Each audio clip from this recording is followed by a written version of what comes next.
So let's talk about how to apply some of the things we talked about with perspective or atmospheric perspective into an actual landscape. So I'm going to draw a big landscape here for you. Just kind of frame it up.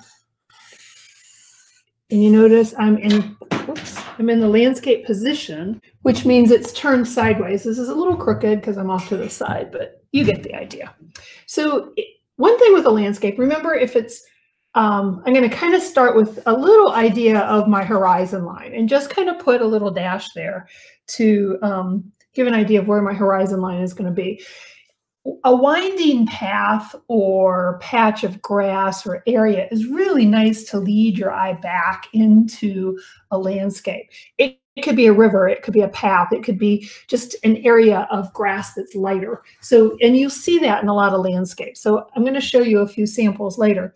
But that river idea or winding path, it's not something that goes straight up and down like this with your horizon line, or some people even do the horizon line and go straight up and down. So now it's up in the air.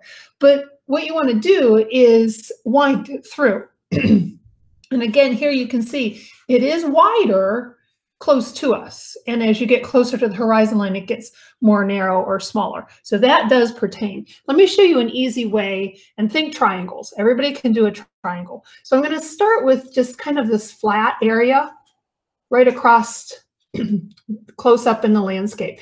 And then if I bring the land up like this, I've kind of made a triangle. So there's one, and I'm going to go ahead and bring it down here at an angle, and then kind of think about another triangle coming through here. Okay, see that triangle, triangle. This is bigger, it's closer. This is a little further away, it's smaller. And I can actually get another one in there, and I can bring it out past this one, and I'm a little more faded and smaller and all of those things. So now you can kind of see, I haven't drawn the path or the road or the river or whatever this is. I've drawn the land. So I'm kind of flipping it around. So let's look at another one. Now, if it comes down here, it's going to get wider. So I'm going to start it right here. And I'm going to come up here. And going to make it a little lumpy, but it's still basically a triangle. So now you can see it winding through. So, and I'm going to do one more way back here, a little more faded. Okay, so you can kind of see this wind coming through. So once you kind of have that base down, you can think about what's going to be on the horizon line. This might even, I might even put another one way back here. So now I'm going to start with a focal point. Remember I said you need to have a focal point. All I'm going to do is put a tree right here. So I'm going to anchor the tree with a little bit of a shadow, and it's a little wider at the bottom. I'll darken it so you can see what I'm doing. Bringing it up. Trees aren't straight. I'm going to add some branches and kind of get the basic shape of my tree down just by putting some dots around. So you'll see through a tree. Don't make it solid. You do see through a tree. So I'm going to add some branches as a reminder that you see through my tree. So now I'm going to just cluster some groups of leaves together. And I'm kind of like, as I'm doing this, I'm shaking my hand a little bit. You don't want a steady hand for this. And I don't want it to be a really regular shape. My clusters and groups of leaves can overlap each other, and you see sky through areas. Inside there, sometimes it covers up. So you kind of have the idea of the tree here, and I can shade it a little bit. I'm not going to do too much because we're going to kind of play with this later. So now you can see the groups of the groups of leaves or the clusters, and you still peek through the landscape. And I have kind of a focal point going on there. Now, this is, say we're doing a river, or yeah, we'll just do a river. So if the water, anytime water meets land closest to you right through here, I'm going to darken that line. That's going to kind of help you anchor the land to the water. So that would mean I'm going to darken this line, but as much because it's further away, right? And I'm going to, see how I turn my pen? I want it to be a little loose. I don't want it to be perfect. This one, it's closer to us. So you have a bigger anchor or shadow. I'm even going to turn it in this way. So now my land is meeting my water. Okay, and I could do the same thing here, but not too much. Okay, so now you kind of see the wind happening through a little bit more. You can start adding, this is a little boring, so I might think about what is here. Now, if you put a rock here, a rock is not a circle. It has a flat bottom, okay, and it's not even a half of a circle. It's very angular, and it does have a flat bottom because it has to sit on the ground, but you might have some things coming up in front of it. It would be natural, or another rock even sitting. But if I draw this rock, think very geometric. It helps when you kind of have straight lines in the rock, okay? So let's start with this rock. I'm going to kind of lay it here. Very geometric, straight lines consists that rock. Now, I could do some shading in here too, because I'm putting it over top of all these dark lines. So if my light's coming from here, this side of the rock's going to be a little darker, and I'm going to have some patches because it's like crackly. Okay. All right. And then let's anchor the rock down, give it a little bit of a shadow. Looks like a little house there. There. I'll get rid of that. Now, I might have some foliage back here. Again, think lumpy. And I'm going to anchor it down straight. Notice my line went up like this, but I kind of made the foliage be more horizontal. Okay, and maybe another group that's taller even, coming through here. And I could layer that. Landscape is about layers. A layer, layers here. I'm going to layer this one and make it darker back here. So think layers. Okay. Anchor. Anchors away my sing songs. There. So now I have a little more interest going on with my landscape. I could give this texture and pattern, or little grassies. I like little. And think about, again, how we cluster them. You want to kind of do the same thing. Patches. Not square patches, irregular patches. And layers. So here's a layer. Here's a layer. It's really hard. This is a big old Sharpie marker, but you get the idea. And this layer is a little taller, and it's going to overlap this layer. Overlap is a big thing. We talked about that earlier too, right? Overlap. So now I kind of have some more interest. That's not going to happen back here, way back here on this layer, because it's very, very far away. Okay, so I'm going to leave this layer, and I'm actually going to put some trees on this layer. So I'm going to kind of figure out where the trunks of my trees are. And it's actually going to be pretty dark. So again, I'm kind of doing the shadow first, and this where my trunks are going to be. This gets really small. These trees are the same size as this tree, say. Okay, so because I changed the size, remember we talked about that, it makes it very small. So notice I went some dark areas and some light areas. I changed it. I vary it. You want to kind of change things up. And now I'm not clustering or grouping the leaves like I did here. I'm just kind of making the whole bunch of trees all mushed together. So now I have some trees back there. So I might fix this shape a little bit, and some of that dark would come up into the trees. You don't want to really define each tree, but you do want to define some darks and lights in the tree. Okay, so now I have a bunch of trees back there. So I've got a layer here, and we need to define this a little better. You could define this way better with color. Let's darken that a little bit. Okay, so I've got these way back here. I have this layer of land here. I'm going to keep this layer a little simple. So I might just kind of put some grassy things kind of growing up. The banks, sometimes even if you can mow a pond or a river, getting the banks is hard. So I'm going to give it some grass, some cattails and things. Maybe along that shadow area. Remember, my Oh, my pen. It's escaping.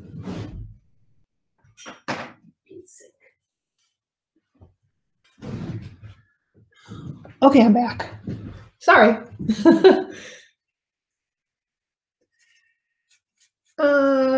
Kind of just vary it a little bit. Remember how we varied things? Tall, low, high, fat, skinny.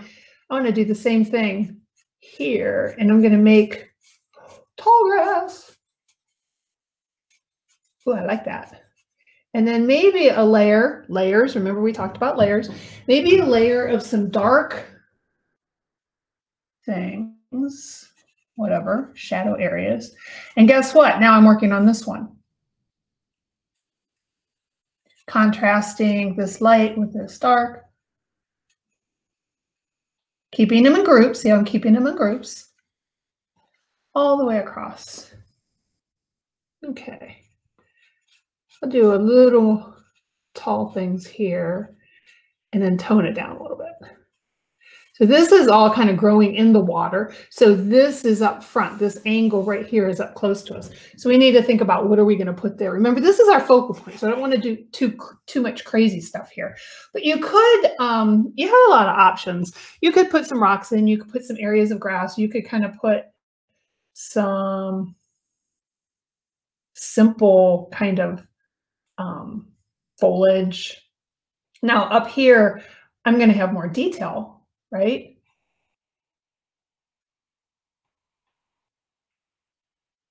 And I'm going to darken this to show the difference, contrast the layers. I'm just kind of shading it in with vertical lines. So, and then I could even get some more detail with actually leaves and stems. Little plant.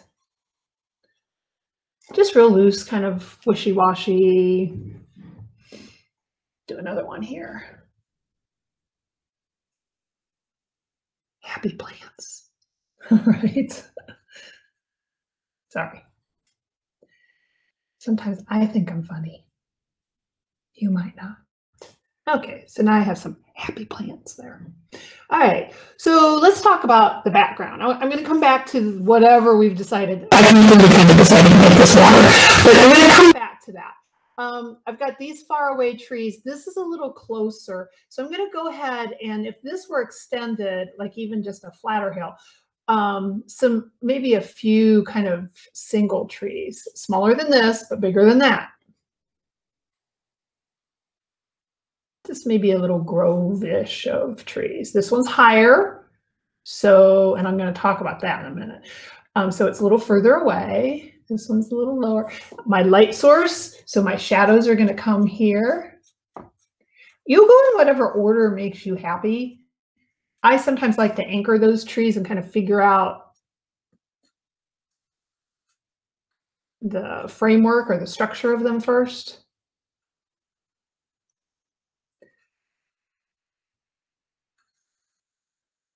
Because if you don't, you'll end up with a straight tree with that, or even worse, the old first grade lollipop tree. We don't want that, okay? So kind of, and now I'm going to group the trees. This tree is going to be super tall, but they're kind of still mushed together, even though they're grouped. And see, you kind of have a hint of branches through there. And we'll make this tree a little wider. And then this tree just kind of mushes in behind them all.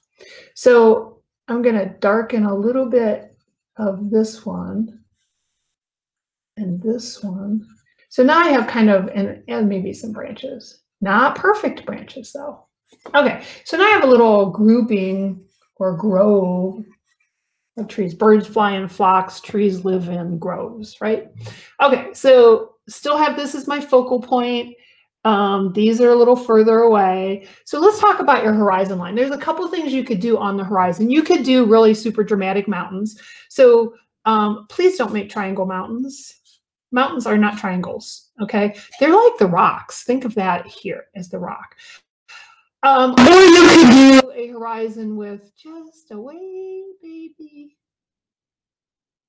layer of trees, which a lot of times we do have that. So I'm going to go ahead and do that to begin with. I'm not pushing quite as hard because I want my lines to be a little more delicate. And these are itty bitty trees. They're so far away, you can't even tell what kind of trees they are or tell from one tree to another, but they are very, very far away. Now you can always go in, if you want mountains, you can have mountains. So I could add mountains here. Now mountains a lot of times will have a small slope of a hill first. Call those foothills. Layers, okay, think layers. Now I'm going rocky, right? Jagged, straight lines. So now I have layers of mountains, layers of hills, okay? Now, here's what I want to talk to you about. Here's your horizon line. Boop, boop, boop, boop, boop, boop, boop, boop, all the way across there. And a lot of people will say that if something's closer to you, it's lower on the page, okay? Which is true, as long as you're below the horizon line. So this little insect right here is closer to us than this insect right there. Right there, okay? Because it's higher on the page. But the real rule is closer to the horizon line, is farther away. So this little insect is closer to the horizon line, which is here, than this one. So he's further away. And let me show you why we say that. Because when we are above the horizon line in the sky, okay, basically in the sky, that's where things change. Because if I make a cloud, and clouds aren't fluffy pink, well, sometimes they are fluffy, but if I kind of make an area of a cloud and I want to do another one that's further away, I'll put it in the middle. Okay, so if I want to make a cloud that's further away, I don't make it higher on the page, I make it closer to the horizon line. Now, because it's closer to the horizon line and it's further away, right, I'm going to make it smaller. Now watch what happens to the space. And I'm going to let the mountain overlap it. So it's smaller, closer to the horizon line, and it looks further away. So now my space looks like it's close to far. Okay, close to far, go like that. So baby itty bitty little clouds back here.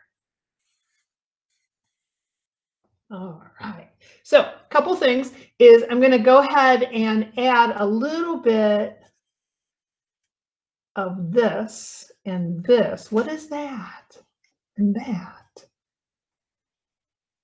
Kind of reflections on the water. So I could add some color or value. We'll talk more about this when I finish this up. So now I've got anything in the water, if it's in the water, needs to be horizontal. Okay, so my reflections, my water movement, horizontal.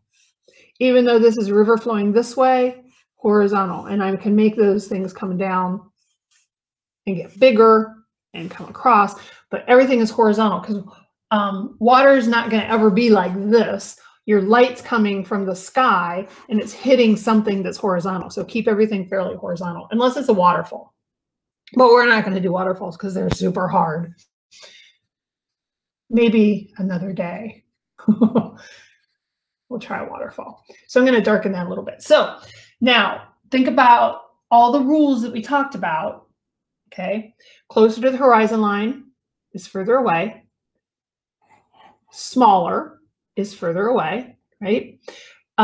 Less detail, look, no detail back here, lots of detail here, lots of detail here is further away, and less contrast. Now, I haven't shown you that too much. Well, I did, there's no contrast here, right? And there's lots of lights and darks. That means lights and darks, okay? Lots of lights and darks here and not too much here, just darks and lights. And what I could do is even to show less contrast is very lightly shade this in. Now I don't have any lights. I just have mediums and darks. So I'm closer in my value scale. Okay, my value scale is closer together. So I don't have any lights here. I just have mediums and darks. So I'm kind of mediums and darks in my value scale area. Here I have lights and darks and mediums. Okay, so less contrast back here. And then color, we'll talk about that later, but what happens with color is that things get cooler as they get further away. So these trees are going to be green, but they're going to be kind of a bluer green or a more violet green. I'd make them purple, but I like color. So, but they could be kind of a grayish green too. But if you know me, I don't use black at all. So gray's not like in my vocabulary at all, but you can make gray. You can make a cool gray, a lovely violet. It's a nice gray. And then this tree is going to be warmer, so there's going to be more yellow in it. Now I can have cool colors in close up, but these trees overall are going to be a little cooler, and these are going to be very cool. Cool, man. Okay, so next we're going to look at some artists that actually use this. And one artist that's fun to look at as you start making your piece of art is Grant Wood.